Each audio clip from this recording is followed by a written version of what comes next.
हाय दोस्तों, चलिए जीके के पार्ट 2 में चलते हैं।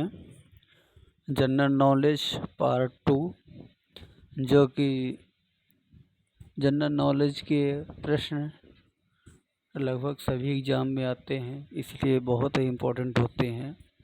तो चलिए पार्ट 2 में चलते हैं। क्वेश्चन नंबर 11 है, राज्यसभा के लिए राष्ट्रपति द्वारा कितने सदस्य नामित किए जाते हैं? तो आंसर है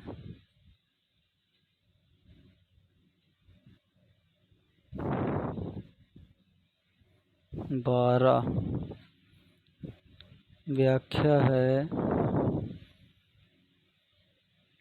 भारतीय संविधान के अनुच्छेद 80 के उपबंधों के अनुसार राष्ट्रपति द्वारा मंत्रिपरिषद की सलाह पर कला, साहित्य, विज्ञान व सामाजिक सेवा के क्षेत्र से संबंधित 12 व्यक्तियों को राज्यसभा के सदस्य के रूप में नामित किया जाता है। चलिए दोस्तों, क्वेश्चन नंबर 12 पे चलते हैं।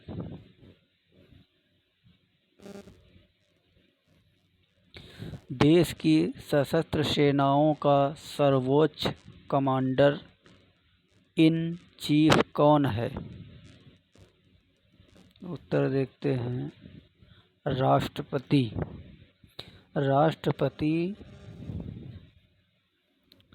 राष्ट्रपति भारत की सशस्त्र सेनाओं का सर्वोच्च कमांडर इन चीफ होता है। चलिए दोस्तों, क्वेश्चन नंबर 13 पे चलते हैं। यदि राष्ट्रपति अपने पद से त्याग पत्र देना चाहे तो वह किसे लिखकर ऐसा कर सकते हैं? आंसर देखते हैं, उपराष्ट्रपति को। भारतीय संविधान के अनुच्छेद 56(1) के अनुसार राष्ट्रपति अपना त्याग पत्र उपराष्ट्रपति को सौंपेगा। लोकसभा अध्यक्ष अपना त्याग पत्र लोकसभा उपाध्यक्ष को, प्रधानमंत्री अपना त्याग पत्र राष्ट्रपति को तथा भारत का मुख्य न्यायाधीश अपना त्याग पत्र राष्ट्रपति को सौंपेगा। चलिए दोस्तों, क्वेश्चन नंबर 14 पे चलते हैं। निम्नलिखित में से कौन से जोड़े का सही मिलान किया गया है? एडीएम जबलपुर केस, आपातकाल में नागरिकों का अधिकार। व्याख्या है, इंदिरा शाहिनी केस, केंद्र सरकार की सेवाओं में अन्य पिछड़ा वर्ग का आरक्षण 1992। एडीएम जबलपुर केस, आपातकाल के नागरिकों के अधिकार 1975। करतार सिंह केस, आतंकवादी घटनाओं से संबंधित कानून।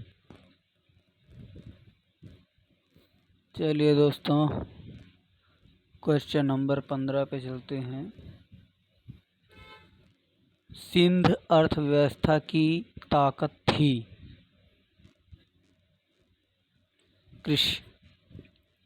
सिंध सभ्यता के लोगों का आर्थिक आधार कृषि एवं पशुपालन था। सिंध सभ्यता के लोगों ने ही सर्वप्रथम कपास उगाया था। उसके अलावा वे गेहूँ, जौ, चावल का भी उत्पादन करते थे। ये गाय, बैल, भैंस, हाथी, ऊँट, भेड़, बकरी, सुअर, कुत्ता आदि पशु पालते थे, लेकिन इन्हें घोड़े का ज्ञान नहीं था। ये लोग व्यापार और शिल्प निर्माण उद्योग में प्रवीण थे।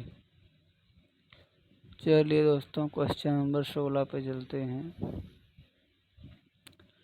भारतीय प्रतीक पर उत्कीर्ण सत्यमेव जयते लिया गया है।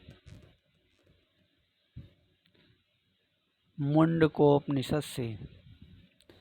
भारतीय प्रतीक राज चिन्ह पर उत्कीर्ण सत्यमेव जयते मुंडकोपनिषद से लिया गया है। इसका अर्थ है, सत्य की ही विजय होती है।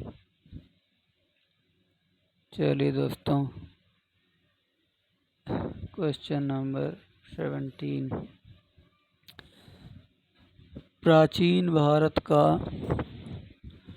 प्रसिद्ध वह शासक कौन था जिसने अपने जीवन के अंतिम दिनों में जैन धर्म अपना लिया था? चंद्रगुप्त। चंद्रगुप्त मौर्य ने अपने जीवन के अंतिम दिनों में जैन धर्म अपना लिया था। उसने जैन साधु भद्रबाहु से जैन धर्म की दीक्षा लेकर श्रवणबेलगोला कर्नाटक स्थित चंद्रगिरी पहाड़ी पर 298 ईस्वी पूर्व में उपवास द्वारा अपना शरीर त्यागा था। Question number 18। यूनानिकों को भारत से बाहर किसने निकाला था? चंद्रगुप्त मौर्य।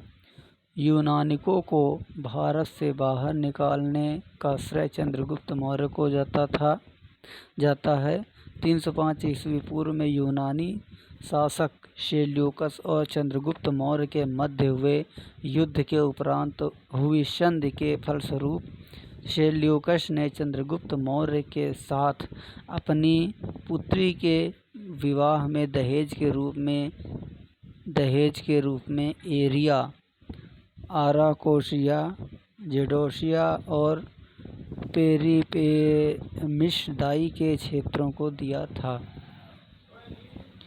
दोस्तों, क्वेश्चन नंबर 19। चरक किसके राज चिकित्सक थे?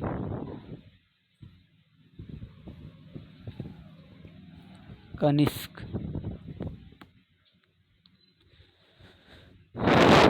चरक कनिष्क के राज चिकित्सक थे।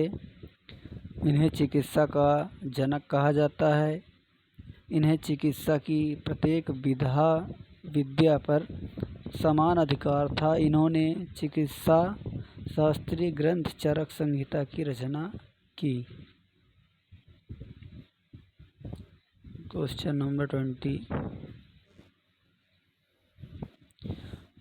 गुप्त राजा जिसने विक्रमादित्य की पदवी ग्रहण की थी वह था चंद्रगुप्त। चंद्रगुप्त द्वितीय को विक्रमांक या विक्रमादित्य कहा जाता है। इसकी माता का नाम दत्त देवी था। इसका काल गुप्त काल का स्वर्ण युग माना जाता है। चलिए दोस्तों, पार्ट 2 समाप्त हुआ है। ऐसे वीडियो लाता रहूँगा और जीके से शायद क्वेश्चन एंड आंसर सीखते रहेंगे। तो कृपया वीडियो को लाइक, शेयर एंड सब्सक्राइब कर देना और कमेंट बॉक्स में कमेंट भी डालते रहना ताकि हेल्प मिलती रहे और हम ऐसे वीडियो लाते रहेंगे जीके से रिलेटेड ताकि हर किसी को नॉलेज हो सके।